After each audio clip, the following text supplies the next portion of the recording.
The Schroder house was designed by Dutch architect Gerrit Rietveld in Utrecht. The house was built in 1924, a time during which architecture was moving towards modernism. The building itself was extremely revolutionary with its large planes of primary colors that made it look almost fantasy-like, and has been compared to the paintings of Mondrian. Its colorful nature makes the building exude vibrancy and joy. And on December 2, 2000, the Schroder House was declared a World Heritage Site for being an icon of modern movement, an outstanding expression of human relative genius in its purity of ideas and concepts. Gerrit Rietveld was born in Utrecht, Netherlands, where he lived and practiced for his entire life. His father was a furniture maker, and so while he was training to be an architect, he designed several pieces of furniture, including his most famous, the red and blue chair. Its design is a great example of the distilled Dutch modernist design movement that reduces objects to their essential form. Rietveld's architecture also shows similar patterns of distill with its non-representational geometric blocks of color. He became an architect in 1919 and created the Schroder House, his first building 5 years later. The Schroder House was designed for Truus Schroder. Schroder had a great passion for art and architecture.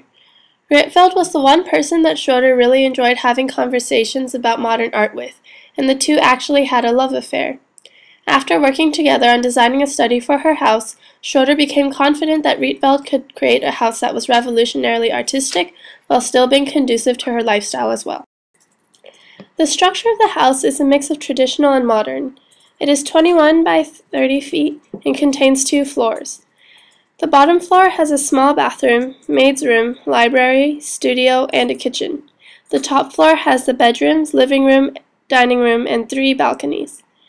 Rietveld used brick walls covered with plaster to build the house.